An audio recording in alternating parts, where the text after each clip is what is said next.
ใหญ่กว่าคนบัดนี้เบิ่งเราแข็งแรงขนาด โอ้แข็งแรงเนาะเป่าใหญ่ไทยใหญ่ว่ะครั้งแรกที่ว่าเห็นอันสาบานแป๊บเปฟืนลายขนาดนี้นะแน่นได้ฟืนนี่ไม่ฟืนมันหนักเลยเดี๋ยวเบิ่งเราเปไปไกลบ่เราเปมาแต่ให้แต่ส่วนพุ่นน่ะยางไก่บ่ไก่บ่เจ้าเปไปนะไก่อ่ะไปจิเบิ่งเจ้าไปเลยเอามาแต่ให้พุ่นเนาะเราเปฟืนมาแต่ให้แต่ส่วนบักใหญ่นะแข็งแรงเนาะเบาลังเห็นนี่อายเลยเบาลังเป็นผู้ชายนะอายเลยบัดนี้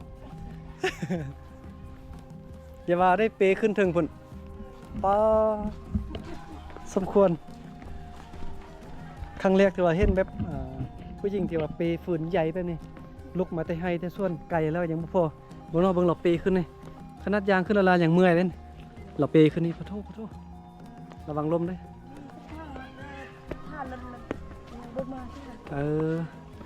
ระวังลมเด้อเจ้าเรื่องแล้วเนาะเรื่องทางยางนี่เนาะบ่ลมเนาะเมื่อกี้ค่อยเกือบลม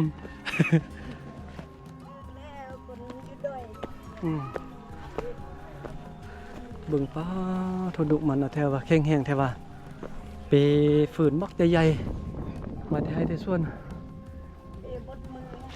ไปทุกมือเนาะไปให้ไปส่วนเราก็ยำกลับมาบ่กลับละลานะเอาฟืนมาเนาะไปเข้าไปฟืนไปเครื่องโอ้เงินลังนี้เต้นี่แต่เงินใหม่เนาะ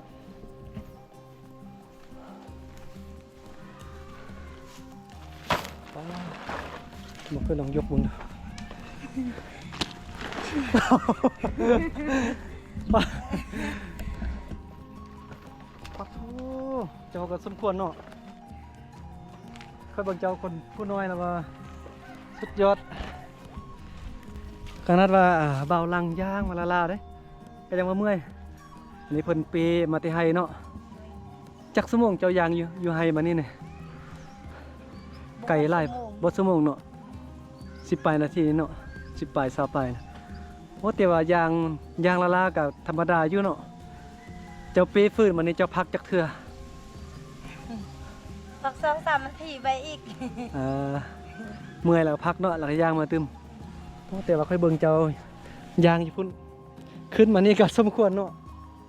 เบิ่งทางเบิ่งเนาะเมื่อกี้เรายางเอาเปฟื้นยางขึ้นมาน่ะบนนี้เนาะยางขึ้นมานี่เลยเปฟื้นยางมาเมื่อกี้นะโอ้สมควรแล้วแข็งแรงสุขภาพเนาะ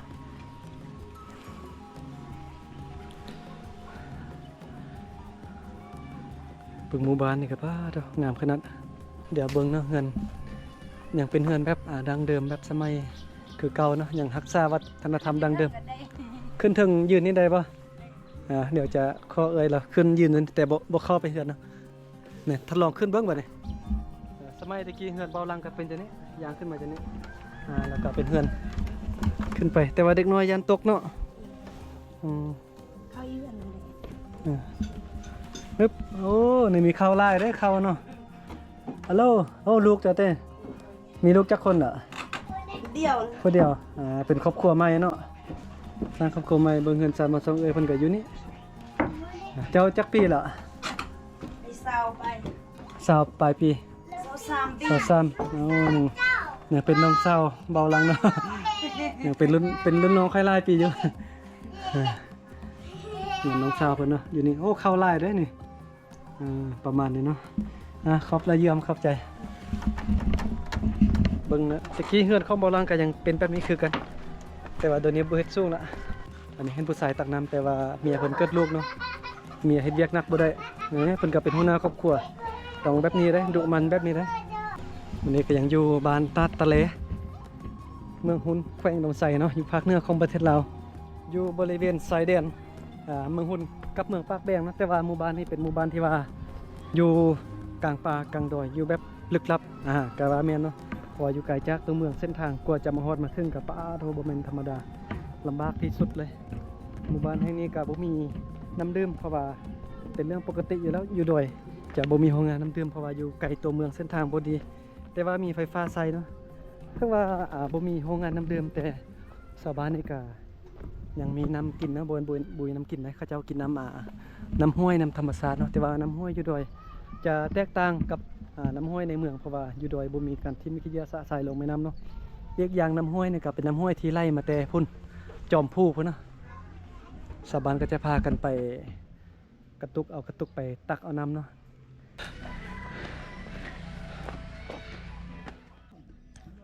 บ้านตาดทะเลเนาะยังเป็นหมู่บ้านที่ยังคง